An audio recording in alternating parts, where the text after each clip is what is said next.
You ever notice how different worlds can sometimes just echo each other, like the same kind of drive, the same ambition? Oh, definitely. Like in music and tech. Exactly. The sheer force of will, that shapes what we listen to or the gadgets we use every day. So for this deep dive, we're going to explore some real giants in tech. Think Elon Musk, Sergey Brin, Steve Jobs. Okay, the usual suspects. Right. But here's the twist. We're looking at them through the lens of the hustler or maybe the impresario, that person who, grabs a creative spark and just pushes it into the real world. Ah, I see. Like you see with managers or producers in music. Precisely that kind of role. We've gathered a lot of info on these tech guys, and well, the goal is to unpack their stories and see what they tell us about innovation itself and the personalities behind it all. It's pretty fascinating, actually, just how different their starting points were, their big ideas. Totally different. Yeah, like you take Elon Musk, his first big thing, Zip 2, back in '95. Yeah, It wasn't about inventing something totally new out of thin air. right. It was more practical. Exactly. He, his brother Kimball, and Greg Curry, they borrowed money and basically saw a chance to use the internet, which was just emerging, right? Mm-hmm. Apply it to an existing industry. Mm-hmm. Newspapers, they made this online city guide, maps, directions, yellow pages, all digital. So applying tech to a business need. Yeah, it really shows that early, like, entrepreneurial itch to connect the new digital stuff with established businesses. Okay, so that's Musk. Then you've got Sergey Brin and Larry Page over at Stanford. Their origin feels, well, way more academic, doesn't it? Oh, completely. They met doing their PhDs in computer science, and apparently they didn't even get along at first. Huh, really? I didn't know that. Yeah, but that friction led to this amazing partnership focused on web search. PageRank, their big algorithm, it came from thinking about research paper. They're cited, right. Exactly. More citations, more important. And Google itself literally started in Susan Wojcicki's garage. Their search engine got so popular at Stanford, it was messing up the whole university network. Wow, so a research project that just exploded, almost by accident. Kind of. It shows how pure research, even without thinking about money first, Yeah. can just, boom, change everything. Okay, and then there's Apple, Jobs and Wozniak. That feels different again, almost personal. Yeah, definitely more personal. Steve Wozniak designed the Apple because he wanted a computer he could actually afford and use. Simple as that. Just for himself. Pretty much. It was Jobs who saw the bigger picture, like, hey, other people will want this too, we should sell it. Ah, the salesman emerges early. Right. So they founded Apple Computer in 1976 Wow. in Jobs' parents' house with Ronald Wayne too. It really started from that personal need, wanting to get tech into individuals' hands. So we've got Musk spotting a market, Brin and Page with a research breakthrough, Jobs and Wozniak fulfilling a personal tech dream. Different angles, different beginnings. Definitely. But here's where that hustler idea really comes in, I think. Because it wasn't just about the initial concept, was it? In every case, someone had to drive it. Absolutely. And with Steve Jobs, that role was clear right from the start.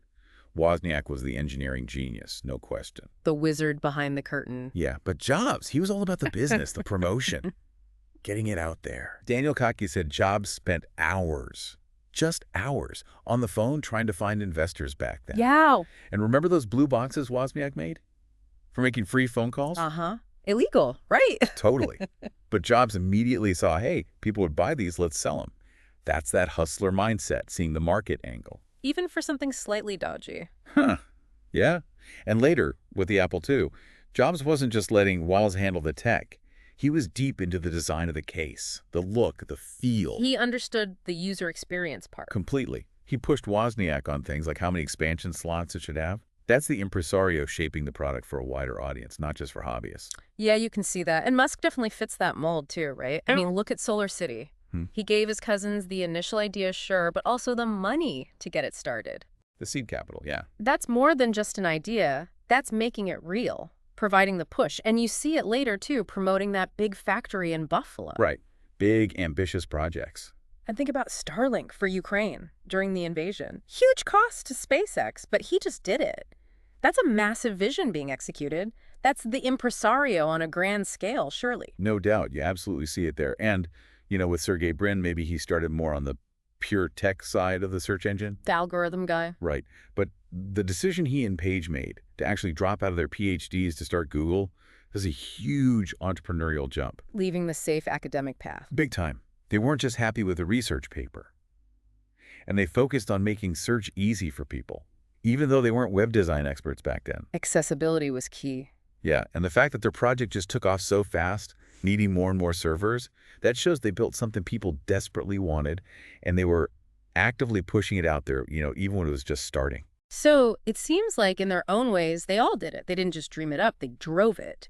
Jobs with the presentation, the strategy, that user focus. Master showman. Musk initiating these huge things, finding the capital. The grand architect. And Brin, despite being deep in the tech, saw the user need and took that leap to get it out there.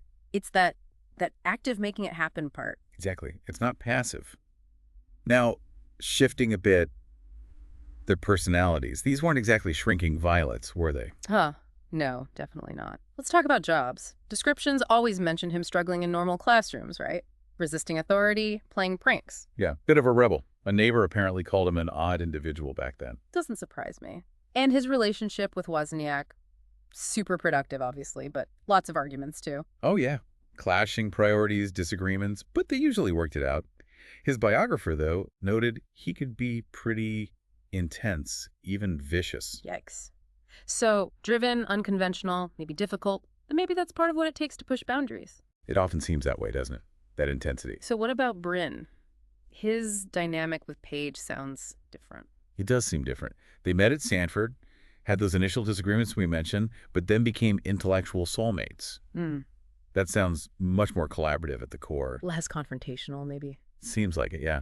More about the shared intellectual journey, at least early on. And Musk.